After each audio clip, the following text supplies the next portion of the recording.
विषय का तीसरा मॉडल पेपर जो है प्रस्तुत कर रहे हैं। बहुत सारे स्टूडेंट्स और साथियों ने आग्रह किया कि सर एक मॉडल पेपर जो है अच्छा सा ढूंढ के आप हमारे लिए भेजें तो हमको अच्छी मदद मिलेगी। तो मैंने बहुत सारे मॉडल पेपर्स को देखने के बाद में ये आपके लिए सेलेक्ट किया है।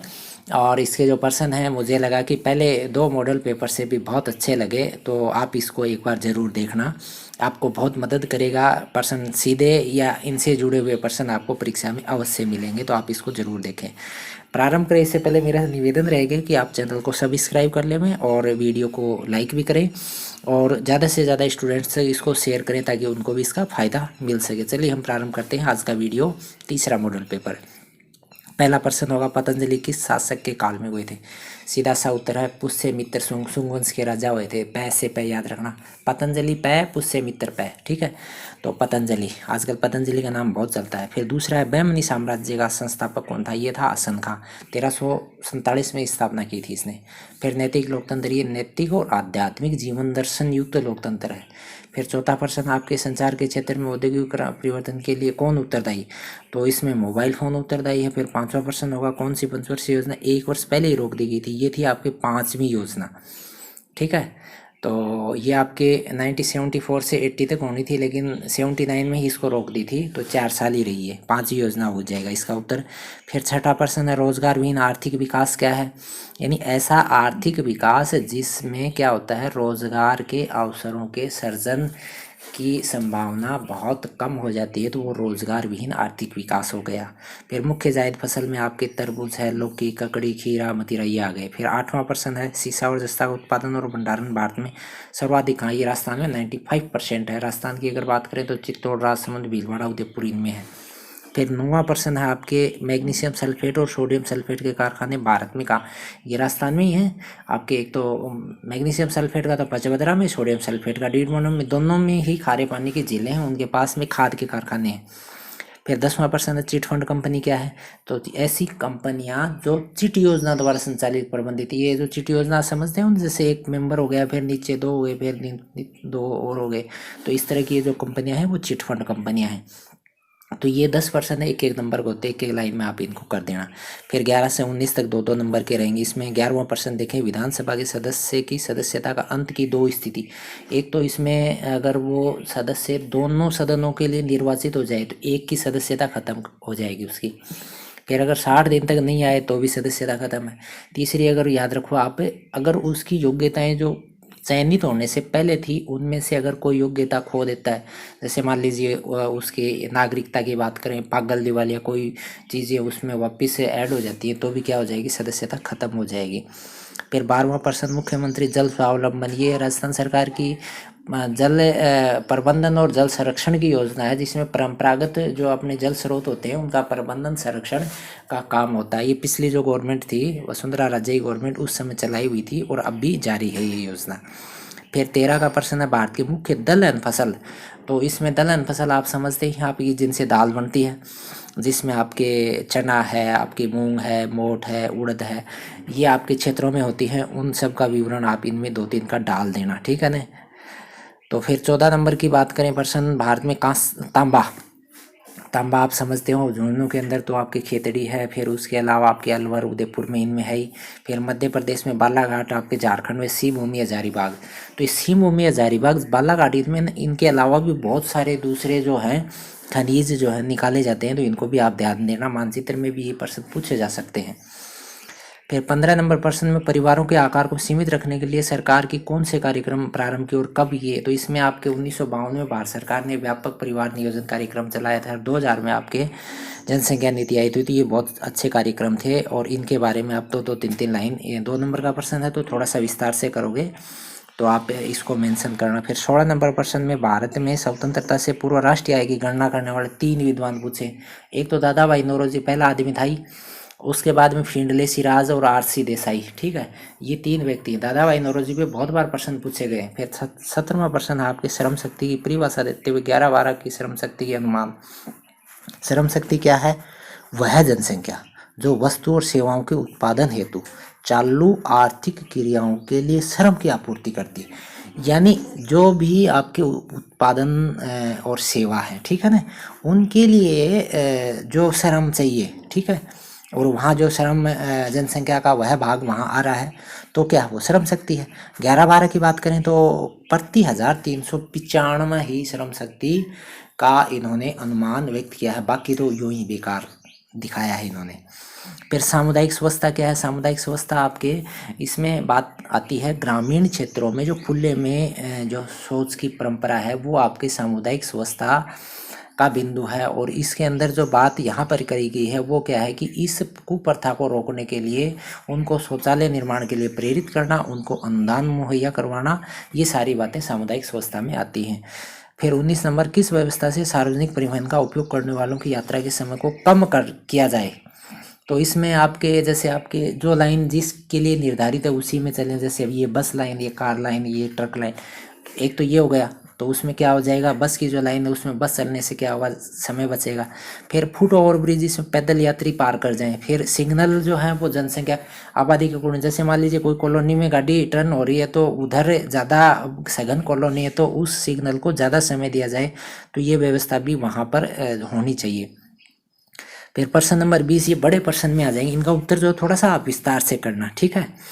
तो एक पेज पूरा कर दो, कोई दिक्कत नहीं है। अशोक की शासन व्यवस्था, इसमें आप पूरा विवरण डालना। अशोक ने कलिंग पे जो आक्रमण किया था वो भी उल्लेख करो आप इसने। उसके बाद में धम्म की बात है, फिर धम्म मातर है, फिर आपके जो इसके तीर्थ थे, उसके विभागाध्यक्ष थे, सभी का प्रांत 5 भागों में विभाजित था, ये सारा जो उल्लेख है आपके पूरा डालना। तो इस तरह से आप इसका विस्तार पूर्वक वर्णन करें। फिर 21% में मराठा साम्राज्य की स्थापना, शिवाजी का महत्व, तो इसमें आपके शिवाजी का संक्षिप्त में आपके उसका विवरण, जैसे इसका वो संरक्षक था, इसके कौन देव आपके दादाजी, जीजाबाई, इनके माताजी, ये सारा विवरण डालने के बाद में ये जो आपको पुरंदर की संधि जयसिंह के साथ हुई थी उसका विवरण, उस संधि के अंदर इसको किस तरह से नुकसान हुआ वो विवरण डालो। फिर वापस से संगठित होकर इन्होंने कब्जा किया, बहुत सारे क्षेत्रों को कब्जा करने के बाद में, और आपके रायगढ़ में पुनः राज्याभिषेक किया, वो सारी बातें इसमें आप जरूर मेंशन करना। फिर 22 नंबर में पूछता है औद्योगिक क्रांति के फलस्वरूप वस्त्र उद्योग के क्षेत्र में परिवर्तन के नवीन आविष्कारों विश्लेषण। तो इसमें जो वस्त्र उद्योग के अंदर जो भी आपके नई मशीनरी आई थी उन सब का उल्लेख करें। आपके शटल मिल है, पावर लूम मशीन है, आपके बुनाई वाली मशीन है, कताई की मशीन है, इन सब के जो आविष्कार के बाद में जो वस्त्र तैयार हुआ वो आपके सस्ता, टिकाऊ और बहुत ही मजबूत कपड़ा तैयार हुआ, तो वो सारा विवरण जो है इसमें जरूर डालें। फिर 23 नंबर प्रश्न में भारत में लोकतंत्र का भविष्य उज्ज्वल प्रमाण सहित, तो इसमें आप संसद और न्यायपालिका के जो संबंध है उसके द्वारा क्या होता है कि संसद से ऐसे कोई कानून पास नहीं हो सकते जिसके कारण क्या होगा कि जो भी वहाँ सरकार है वो क्या है तानाशाही स्थापित करे, क्योंकि अगर कोई कानून संविधान के अनुरूप नहीं है तो न्यायपालिका उसको क्या कर देती है, निरस्त कर देती है। इसके कारण क्या होता है, लोकतंत्र हमारा सुरक्षित है। ये बातें आप वहाँ पर डाल सकते हैं। फिर अगला प्रश्न है तकनीकी दृष्टि से भारत आज तक भी अविकसित है। भारतीय अर्थव्यवस्था की कृषि पर निर्भरता बहुत ज़्यादा है। तो भारतीय अर्थव्यवस्था की कृषि पर निर्भरता के अंदर आप जैसे भारत स्वतंत्र हुआ था उस टाइम में जो आपके 70% से ऊपर जो लोग थे वो कृषि से डिपेंड थे, लेकिन आज भी कृषि पर निर्भरता है वो आपके आधे से ज़्यादा है, 50% से ज़्यादा जो है वो कृषि पर निर्भरता है। और वो निर्भरता क्या है, बगैर तकनीकी की, यानी वहाँ पर आपके तकनीकी कम उपयोग हो रही है, खाद बीज में तकनीकी कम है, ज़्यादा लेबर काम में आ रही है, तो इसके कारण हो गया वहाँ छिपी हुई बेरोजगारी है। और वहाँ से क्या हो गया आपके जो उत्पादन है वो कम हो रहा है, अधिक लोग उससे जुड़े हुए हैं। तो ये सारे बिंदु आप इसके अंदर डाल दें।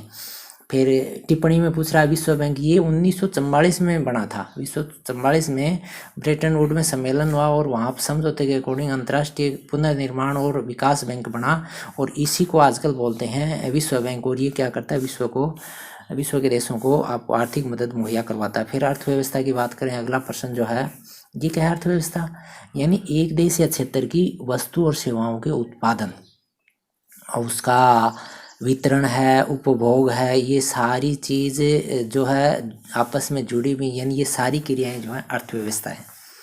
25 में पूछता है धातु मुद्रा की सीमाओं ने पत्र मुद्रा की अवधारणा को जन्म दिया, तो इसकी व्याख्या करें। आपके धातु मुद्रा में जैसे सिक्के थे, पत्र मुद्रा में आजकल नोट आ गए, तो ये इसका जो है आपस में कोरिलेशन, तो ये बात आप वहाँ जैसे धातु मुद्रा जो वो थी क्या महंगी थी, उसको बनाने में ज़्यादा खर्चा आ रहा था, पत्र मुद्रा आपकी हल्की हो गई, बनाने में कम खर्चा हो गया, इसका परिवहन आसान हो गया, साख जो है इसकी बेहतर होगी। ये सारे जो बिंदु हैं इनके द्वारा क्या हो गया कि पत्र मुद्रा जो है ये पत्र कॉन्सेप्ट जो है आज तक चल रहा है और ये बेहतर रहा।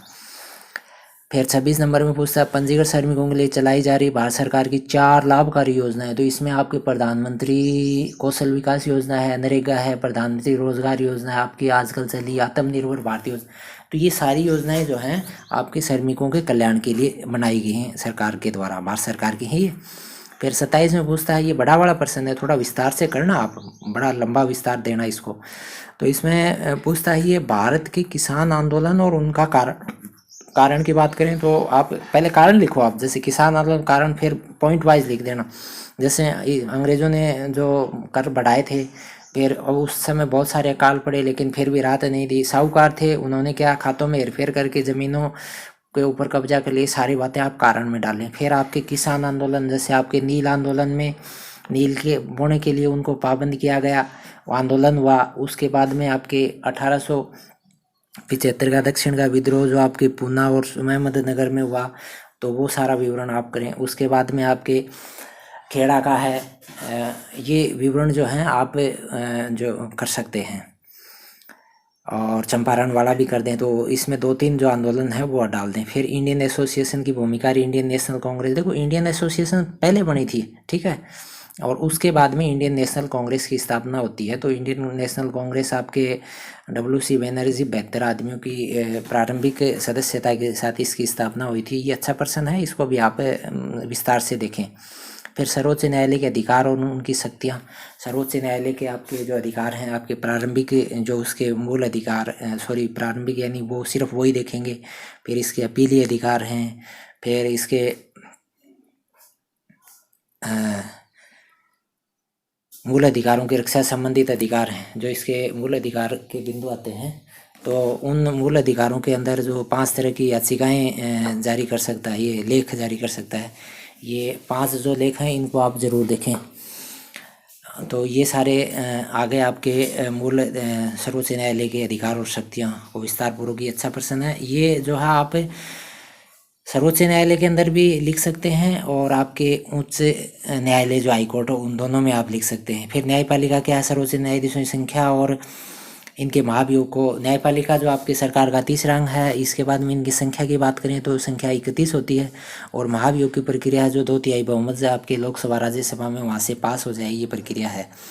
फिर 29 नंबर में पूछता है विधान परिषद किसी विधेयक को समाप्त नहीं कर सकती, मंत्रिपरिषद को हटा भी नहीं सकती, और धन विधेयक की विधान परिषद में पारित नहीं हो सकता। ये सारी बात, तो विधान परिषद की कम शक्तियों का उल्लेख है। तो विधान परिषद में जो धन विधेयक की बात करें तो धन विधेयक सिर्फ और सिर्फ आपके विधानसभा में रखा जाएगा, और वहाँ से विधान परिषद में जाएगा, और सिर्फ 14 दिन की वहाँ मोहलत होती है। वहाँ से अगर नहीं भी उसके विचार हुआ तो भी उसको पास माना जाएगा। मंत्रिपरिषद की बात करें तो मंत्रिपरिषद किसके लिए प्रति उत्तरदायी होती है, विधानसभा के प्रति होती है। तो विधान परिषद जो है ज़्यादा जिम्मेवार नहीं होती है, और ऐसा ही विवरण आप राज्यसभा के रूप में याद रख सकते हैं, वहाँ भी लोकसभा के पास ज़्यादा पावर होती है।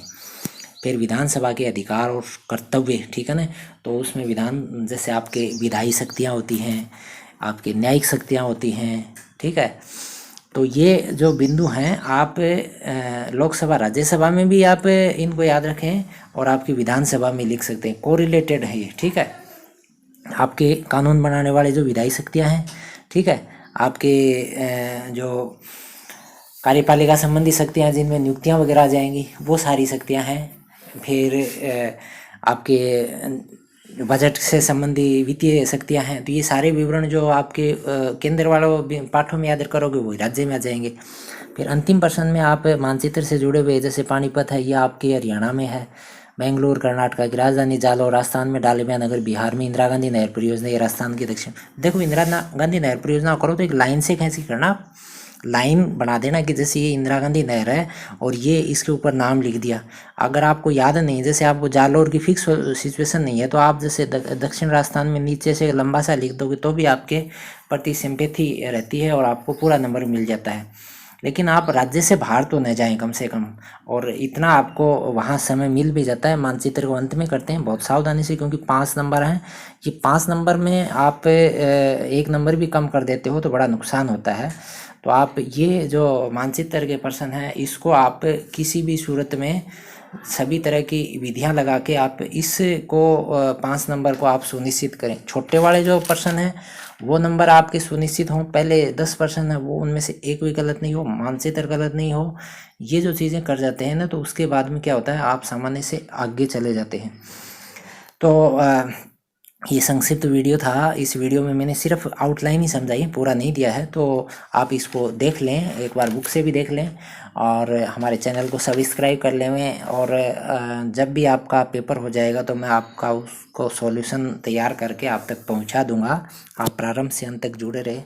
धन्यवाद। जय हिंद, जय भारत।